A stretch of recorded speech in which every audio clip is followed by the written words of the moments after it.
We're jumping right into a kids movie right after that conversation. Yes. We're going to jump into Ron Gone Wrong, an animated offering from, I don't know who did the animated offering, but it's the animated offering that was in theaters, and I guess nobody heard about because I was in the empty theater with my daughters watching this on Saturday. So, all by myself today. I'll go ahead and jumpstart this one. Ron has gone on and gave us the wrong idea about technology because none of this stuff is real. Like, technology is not how it works. And I was very frustrated. They were like, hey, we're just going to make up technology because it's a kid's movie. The problem I have more with this movie is, what's the messaging here? Like, for most kids' movies, I feel like it's supposed to be entertaining and fun, but also have a slight little message, even if the message isn't thrown in your face, but something that should leave your kids being better human beings when they leave out of the movie. And then maybe that's only me that feels the way about kids' movies. I feel like that's usually some of the premise here. But what's the messaging here? Is the messaging that is too much screen time? Is it too much social media? Is it, hey, you should make real friends with a fake friend? Is it, well, we should make things that have no mind and AI have the ability to say yes and no and do whatever they want? Like, what's the messaging here? Like, I mean, this movie should have been about this should have been a simple boy and his dog story, but a boy and his bot story. And this movie became a commentary on social media. It became a commentary on friendships and human interaction, which they completely did the wrong way because they kept Geek and a Robot be the reason these people were socially interacting rather than people interacting with human beings. I digress. Was it a commentary on like evil social media and it can take your data and spy on? Like, what was the message going on here? Or was they just like, hey, we had this cool idea. Let's make a commentary on social media, but then we do still like our shit. Like, what? So it's a lot to like about this. And I admit, I teared up sometimes when he had his moments in the woods and sometimes when he was being a straight a-hole to Ron. And it's some good moments in here.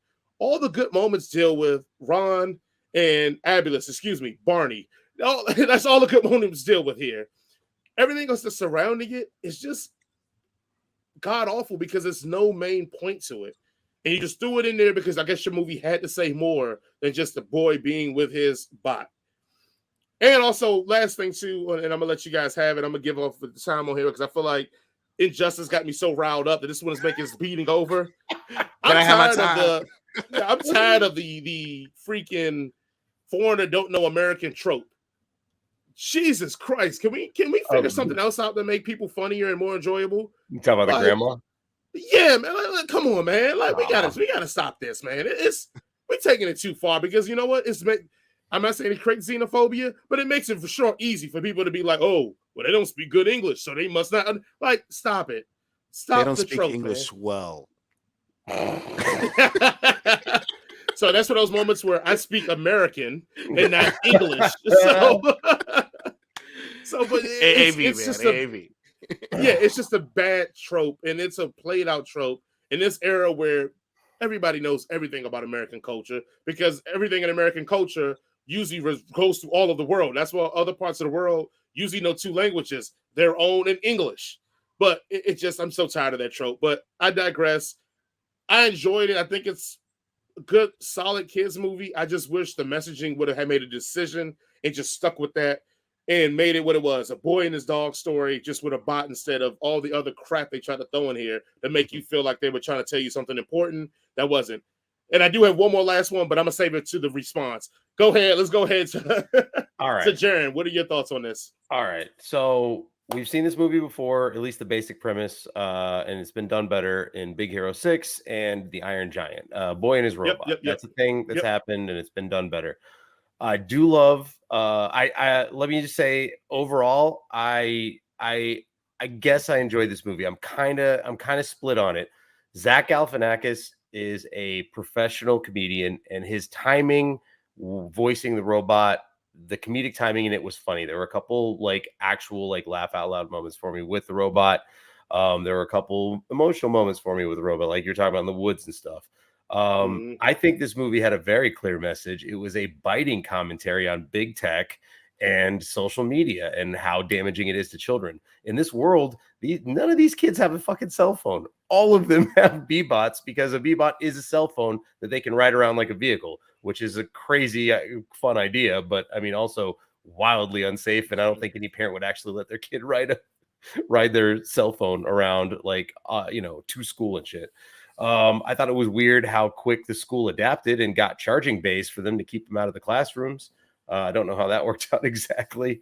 They live in a good neighborhood. Yeah, is that what it was? It was a very small town. It didn't look like the ending felt super cheap because I'd already heard Baymax do the exact same thing that the Bebot did at the end. I mean, almost word for word, it was tragic. I was like, why does this seem so familiar? Oh, that's right. Big Hero 6, Baymax already made the big sacrifice. So we already been there. And he almost sounded the same when he did it. It was ridiculous. I did like how absolutely broken his Ron felt after seeing what the things were supposed to do when they were hooked up to all the social media. Like the fact that he just hadn't downloaded a patch and was on his day one patch didn't fully download, so he wasn't able to function correctly. I'm like, that in and of itself is a fucking hilarious idea. I love that idea because that's exactly how we do things. It's how we do now. You buy something for $800, and if you can't plug it up to the network, you bought an $800 paperweight. So, yep.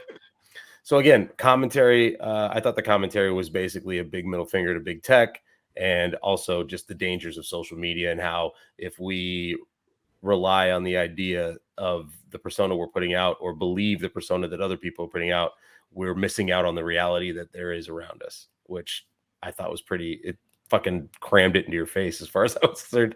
Maybe a bit too much.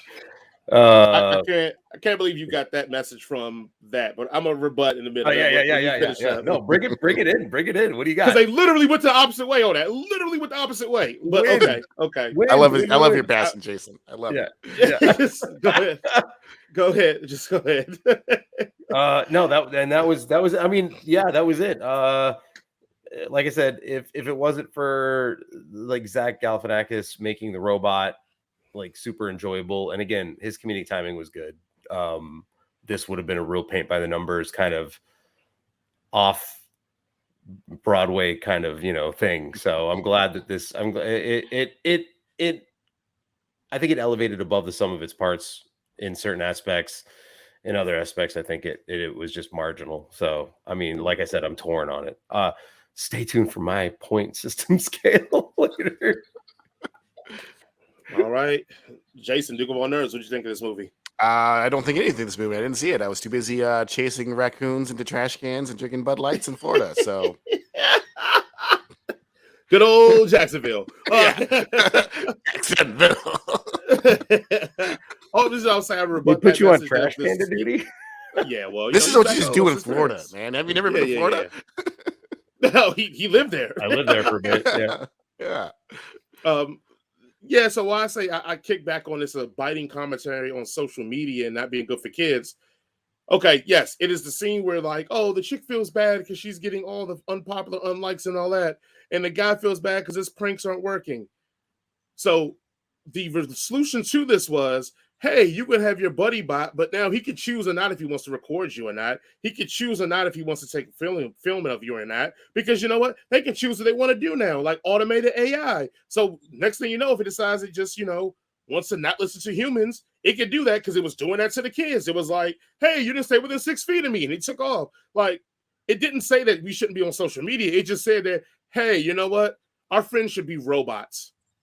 That was the commentary at the end. It didn't make any better interpersonal relationships. It didn't say, hey, you know what? Move the robot away from you and talk to human beings. They were still talking through their B-bots. And then it got to the point that they were like babysitting their B-bots.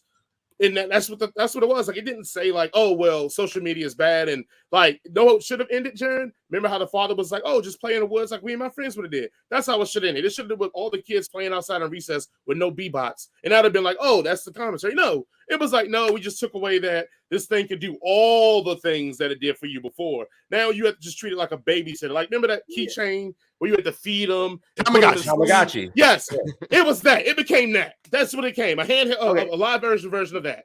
But all the kids were also hanging out with each other, and the B-bots were around. It's just it is analogous to their cell phone.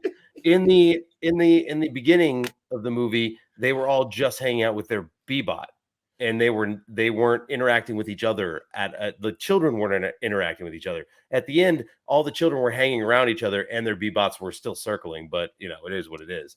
They were playing with their Bebots. They were playing with their Bebots. Introvert, I find the fact that there be robots as friends to be the best thing.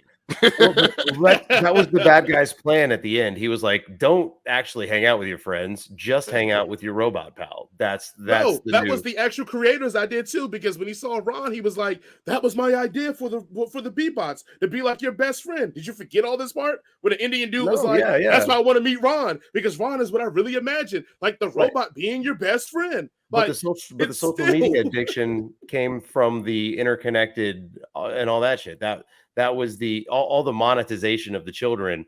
That was when you saw the 4 different screens of them in like the HQ, and you've got the one kid that's obsessed with being the high score in the video game because he's attached his self-worth to being the high score of the video game. Then you've got the other guy who's attached his self-worth to whether or not people watch his tragic prank videos. Then you've got the girl who was popular, but now she's a poop, meme, and that pisses her off. And then you've got the other girl who is taking pictures of that really tragic thing where you put your own shoes together in a circle and you take a picture of the thing. We're having a party. Off when technology is still the guiding force between all their friendships and relationships. We're gonna have technology still was the thing. Yeah, I mean, kids still. I mean, if you were to turn off Instagram, you would still have kids texting each other. They're still going to use technology to communicate. That's just the world we live in. But it doesn't need to be 1,000% their only way to do it. And that's my point. Like the messaging was messed up. The messaging wasn't anti-tech. The messaging was anti. The messaging wasn't that, hey, we should build human bonds and relationships outside. It was literally, no, we use technology to build human bonds and relationships. The only thing different is that we're just not doing it to all the people in Australia, people that we don't know. That was the only difference. And I'm like, that isn't a non-reliance on social. That's just a reliance on technology to still make you worth it. Like her self-value, yes, it was tied into her Instagram followers and likes and all that. Absolutely. But no difference in the fact that she still ain't got no friends. Like they still didn't have technical friendships. The only reason those other 4 people got together as friends is because they were friends before they had Bebots. It still wasn't a thing. Like it was just like, oh no, we just have Bebots now that that are still our thing that we do. Like they were babysitting these motherfuckers. Like it's just insane. It's insane.